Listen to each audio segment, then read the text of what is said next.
अच्छा बच्चों, आज हम कोशिका द्रव्य या साइटोप्लाज्मा के बारे में अध्ययन करेंगे।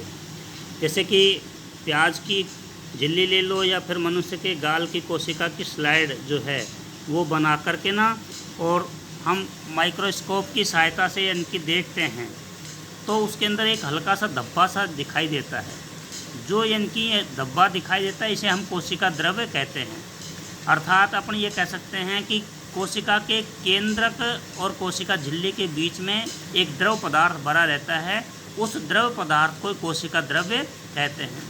अब ये जो कोशिका जो द्रव्य जो होता है, इसके अंदर विभिन्न प्रकार के जो कोशिकीय जो अंग जो हैं वो पाए जाते हैं, जैसे माइटोकॉन्ड्रिया, लाइसोसोम, राइबोसोम, अंतःप्रद्रव्य जालिका, ये सारे के सारे इनकी जो कोशिकांग हैं ये इस कोशिका द्रव्य के अंदर उपस्थित होते हैं। और ये कोशिका के आकार को भी बनाए रखने में महत्वपूर्ण भूमिका निभाता है। कोशिकांगक जो हैं सारे झिल्लिका युक्त होते हैं। प्रोकैरियोटिक कोशिकाओं के अंदर तो वास्तविक केंद्रक के अतिरिक्त झिल्ली युक्त अंगक भी नहीं होते हैं, जबकि यूकैरियोटिक जो सेल्स जो होती हैं उसके अंदर सभी जो अंगक जो हैं केंद्र के झिल्ली भी पाई जाती है और सभी जो अंग हैं वो भी लगभग पाए जाते हैं। तो झिल्ली की सार्थकता वायरस के उदाहरण से स्पष्ट कर सकते हैं। वायरस में किसी भी प्रकार की झिल्ली नहीं पाई जाती और इसलिए इसे जीवन के गुण तक लक्षित नहीं होते, और जब तक कि ये किसी भी सजीव के शरीर के अंदर प्रवेश करके और कोशिका की मशीनरी का उपयोग कर अपना बहुगुणन नहीं कर लेता। इस प्रकार से कोशिका जो द्रव्य है ये कोशिका के आकार को बनाए रखता है, कोशिका से अपशिष्ट पदार्थ हैं उनको बाहर निकालने में भी मदद करता है, और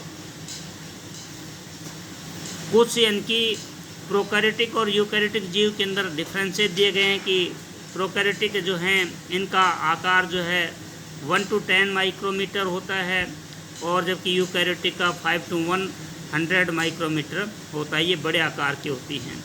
केंद्र के क्षेत्र स्पष्ट होता है, जबकि यूकैरियोटिक में केंद्र के क्षेत्र सुस्पष्ट दिखाई देता है। केंद्रक भी झिल्ली से घिरा हुआ दिखाई देता है। प्रोकैरियोटिक जो सेल्स हैं उनमें क्रोमोसोम गुणसूत्र हैं वो एक इनकी पाया जाता है, जबकि यूकैरियोटिक में एक से ज़्यादा पाए जाते हैं। और प्रोकैरियोटिक में झिल्ली कोशिका अंगक जो हैं एब्सेंट होते हैं, जबकि इसके अंदर प्रेजेंट होते हैं, पाए जाते हैं यूकैरियोटिक सेल्स के अंदर। तो बच्चों, कल जो कोशिका के जो और अंग जो हैं, कोशिका द्रव्य में जो पाए जाने वाले जो अंग हैं उन्हें हम कोशिकांग कहते हैं या कोशिका अंगक कहते हैं, और उनके बारे में कल हम जो है थोड़ा सा विस्तार से अध्ययन करेंगे। अब उसके अंदर सबसे पहले यदि देखा जाए तो सबसे पहले हम एंडोप्लाज्मिक रेटिकुलम जो है उसके बारे में अध्ययन करते हैं। एंडोप्लाज्मिक रेटिकुलम जो हैं ये नलिका के समान संरचना होती हैं, जो एक के ऊपर एक इनकी एक शीट के रूप में इनकी व्यवस्थित रहती हैं। अब इसके अंदर कहता है कि ये जो नलिका जो है गोल या आयताकार थैली की तरह से दिखाई देती है। अंतःप्रद्रव्य जालिका की रचना भी प्लाज्मा झिल्ली के समान ही पाई जाती है। अंतःप्रद्रव्य जालिका दो प्रकार की होती है, एक तो होती है चिकनी अंतःप्रद्रव्य जालिका, एक खुरदरी अंतःप्रद्रव्य जालिका। तो जो चिकनी अंतःप्रद्रव्य जालिका होती है स्मूथ एंडोप्लाज्मिक रेटिकुलम, उसकी सतह के ऊपर किसी प्रकार के कोई राइबोसोम नहीं पाए जाते, जबकि दूसरी जो है जिसे खुरदरी या रफ एंडोप्लाज्मिक रेटिकुलम कहते हैं, उसकी सतह के ऊपर दाने से संरचना दिखाई देती है जो राइबोसोम होते हैं।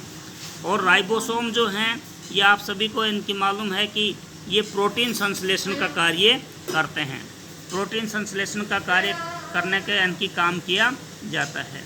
इस प्रकार से ये जो है प्रोटीन वसा कोशिका झिल्ली को बनाने में भी इनकी सहायता करते हैं, इसलिए इस प्रक्रिया को झिल्ली जीवात जनन के नाम से भी जाना जाता है। अब माइटोकॉन्ड्रिया जो है, गोल्जी काय है, इनके बारे में कल विस्तार से पढ़ेंगे। एक इनकी कोशिका जो है, कोशिका का प्रारूप जो है वो इनकी दिया गया है, जिसके अंदर ये दर्शाया गया है कि ये कोशिका झिल्ली जो होती है ये केंद्रक है, इसके बीच में जो द्रव पदार्थ है इसे कोशिका द्रव्य कहते हैं, और इसमें ये विभिन्न अंगक जो हैं माइटोकॉन्ड्रिया, राइबोसोम, एंडोप्लाज्मिक रेटिकुलम, ये सब यानी कि इसके अंदर प्रेजेंट होते हैं।